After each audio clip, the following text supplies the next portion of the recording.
Hi, நான் அருணா பேசுகிறேன். இன்றைக்கி அருணா வீட்டிலேருந்து என்ன பார்க்க போகிறோன்னா, ரொம்ப ஹெல்த்தியான ஸ்நாக் கோதுமை கொழுக்கட்டை தான் பார்க்க போகிறோம். குட்டீஸ்லேருந்து பெரியவங்க வரைக்கும் விரும்பி சாப்பிடக்கூடிய கோதுமை கொழுக்கட்டை எப்படி செய்யலான்னு பார்க்கலாமா? வாங்க ரெசிபிக்குள்ளே போகலாம். அதுக்கு முன்னாடி இது தேவையான திங்ஸ் என்னென்னு பார்த்துடலாமா? 3 ஏலக்காய் எடுத்துக்கோங்க. ஒரு 250 கிராம் ஜாகரி எடுத்துக்கோங்க.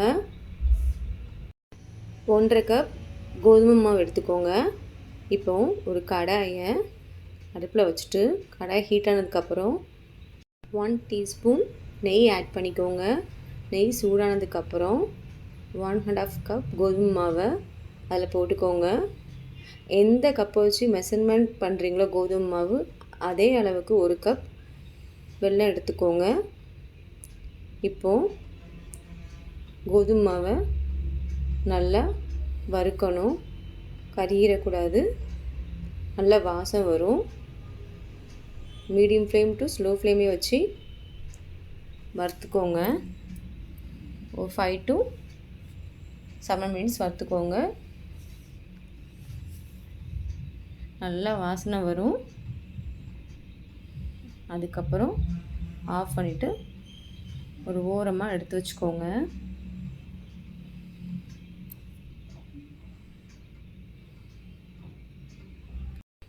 இப்போ அதே கடாயில் ஒரு 1.5 கிளாஸ் வாட்டர் ஆட் பண்ணி எடுத்து வச்ச வெல்லத்தை அதில் போட்டுக்கோங்க.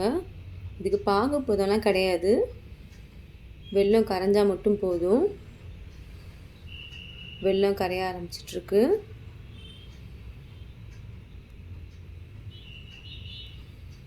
வெல்லம் நல்லா கரைஞ்சதுக்கப்புறம் அதை ஃபில்டர் பண்ணிக்கோங்க. வெல்லம் நல்லா கரைஞ்சிடுச்சு. இப்போ நம்ம அதை ஃபில்டர் பண்ணிக்கலாம்.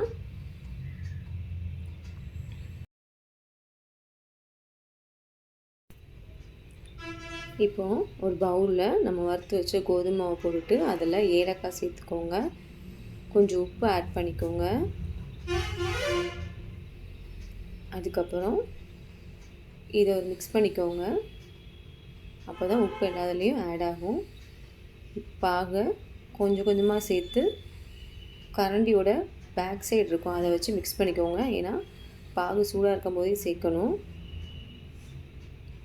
அதனால் கையை வச்சு இப்போ பிசைஞ்சிடாதீங்க, கொஞ்சம் கொஞ்சமாக ஆட் பண்ணிக்கோங்க.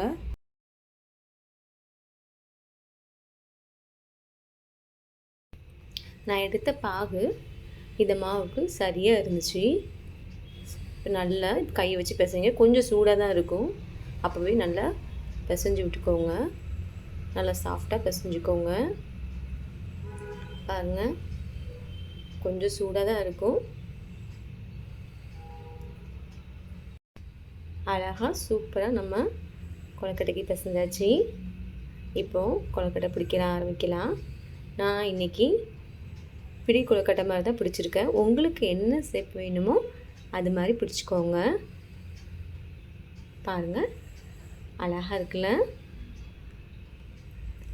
இப்போது நான் எல்லாத்தையும் கொழுக்கட்டை பிடிச்சி வச்சிட்டேன். இதை நம்ம இப்போது வேக வச்சிடலாம். ஒரு இட்லி குப்பையில் வச்சு துணி போட்டு தான் நான் வைக்கிறேன். நீங்கள் எப்படி ஸ்டீம் பண்ணுவீங்களோ பண்ணிக்கோங்க. இது 10 to 15 மினிட்ஸில் பாயில் ஆகிடும். ஆல்ரெடி நம்ம நல்லா ரோஸ்ட் பண்ணதுனால 10 to 15 மினிட்ஸ் தான் ஆகும்.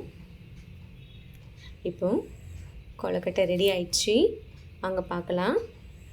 சூப்பரான ஹெல்த்தியான கோதுமை கொழுக்கட்டை ரெடி ஆயிடுச்சு. இந்த வீடியோ உங்களுக்கு ரொம்ப பிடிச்சிருந்துச்சுன்னா அருணா வீடு சேனலை சப்ஸ்கிரைப் பண்ணுங்கள், பெல் ஐக்கானை கிளிக் பண்ணுங்கள், லைக் பண்ணுங்கள், ஷேர் பண்ணுங்கள், கமெண்ட் பண்ணுங்கள். தேங்க்யூ.